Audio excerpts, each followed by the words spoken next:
Right now, as you watch this, you are doing something that almost no other mammal on Earth does. You are sitting there essentially naked. Oh sure, you might be wearing a shirt, maybe some pants, but underneath all of that, your skin is exposed, smooth, and virtually bare.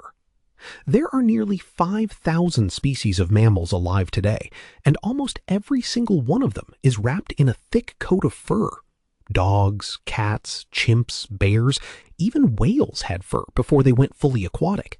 But you walk around like you forgot to put on your coat, and nobody talks about how deeply strange that is.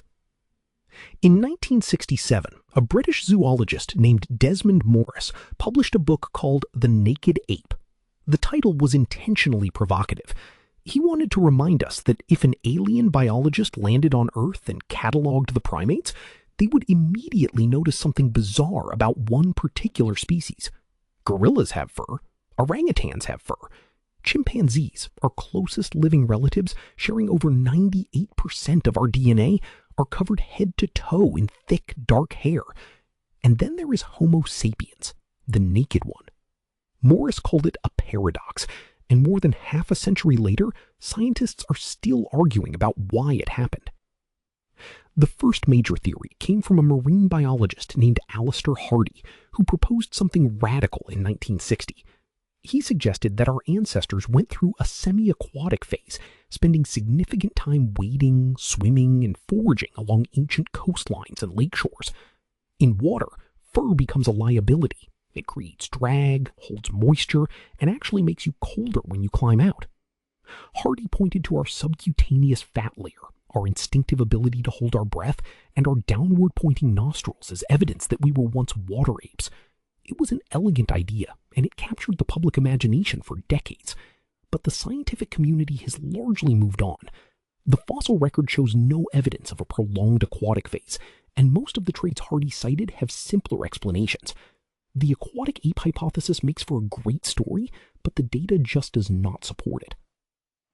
The theory that has gained the most traction among evolutionary biologists today revolves around something far more brutal: the African sun. Around 2 million years ago, our ancestors began moving out of the shaded forests and onto the open savanna. The environment was punishing. Temperatures regularly exceeded 40 degrees Celsius, shade was scarce, and the animals they competed with were faster, stronger, and armed with claws and teeth that humans simply did not have. So how did only Homo survive? According to the work of researchers like Nina Jablonski at Penn State and Daniel Lieberman at Harvard, the answer is one of the most underrated adaptations in the history of life. We became the greatest endurance runners the planet has ever produced, and we did it by losing our fur and flooding our skin with sweat glands. Here is the key. Your body contains between 2 and 4 million eccrine sweat glands, more than any other primate on Earth. When you run, your muscles generate enormous amounts of heat. A fur-covered animal like an antelope or a zebra can only cool itself by panting, and panting requires the animal to stop running. It cannot pant and gallop at the same time. But a human can sweat and run simultaneously. That means you can keep going long after every other animal on the savanna has collapsed from overheating. This is called persistence hunting, and it has been documented among the San people of the Kalahari, the Tarahumara of Mexico, and the Pimbwe of Tanzania. A group of hunters would pick a target, usually a kudu or a wildebeest, and simply chase it. Not sprint, not attack, just follow it at a steady jog for hours, sometimes across 30 or 40 kilometers, until the animal's body temperature spiked so high that its legs buckled and it could no longer stand. The hunters would walk up to a collapsed animal and finish it with a spear. In fact, in the annual man versus horse marathon in Wales, humans have beaten horses on the hottest days. We are not the fastest animal on Earth, but in extreme heat over long distances, we are nearly unbeatable. Losing our fur made that possible. But thermoregulation was probably not the only pressure at play. In 2003, evolutionary biologists Mark Pagel and Walter Bodmer at the University of Reading published a paper in the Proceedings of the Royal Society proposing a complementary explanation: parasite avoidance. Fur is a paradise for ectoparasites. Ticks, fleas, lice, and mites all thrive in thick animal hair, and every one of them carries diseases, some of them fatal.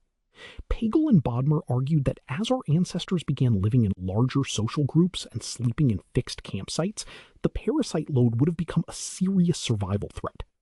Individuals with less body hair would have been easier to inspect, easier to groom, and far less likely to harbor disease-carrying insects. Over generations, natural selection would have quietly favored the barer body. And then there was Darwin. In 1871, in The Descent of Man, Charles Darwin himself proposed that hairlessness became sexually attractive.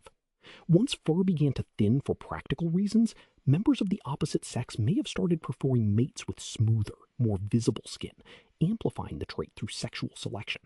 It is a feedback loop. Utility opens the door, and attraction kicks it wide open.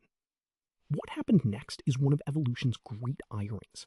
We lost our fur and became the most efficient hot climate runners on the planet. And then, when our species began migrating out of Africa into colder climates around 70,000 years ago, we had to reinvent the very thing we had shed. We draped ourselves in animal skins and stitched together the first clothing. We literally engineered fur back onto our bodies, on our own terms. Losing our fur had another profound consequence that shaped everything from culture to migration. Without thick hair to block ultraviolet radiation, our skin was suddenly exposed to the full force of the sun. In equatorial Africa, where UV intensity is extreme, natural selection drove the production of melanin, the dark pigment that acts as a natural sunscreen, protecting against DNA damage and folate depletion. As populations moved farther from the equator into regions with less intense sunlight, melanin levels decreased to allow more UV penetration for vitamin D synthesis. The entire spectrum of human skin color is, in a very real sense, a direct consequence of the day our ancestors began losing their fur. And here is perhaps the most surprising twist of all. You did not actually lose your fur. Count the hair follicles on your arm and compare them to a chimpanzee's. You will find roughly the same number. Humans have nearly as many hair follicles per square centimetre as other great apes. The difference is that our hair became vellus, thin, short, nearly invisible. The follicles are still there, like empty holsters. Your body did not abandon hair, it simply turned the volume down to almost zero. So the next time you step outside on a hot day and feel sweat bead across your forehead, remember that you are experiencing one of the most powerful adaptations evolution has ever produced. That cooling system, the one that replaced your ancestral fur, is the reason your species outran everything else on the savanna. But endurance was only part of the equation. If you watched our last video on why ancient humans were stronger than you already know that our ancestors were not just tireless runners, they were physically powerful in ways that modern humans have quietly lost.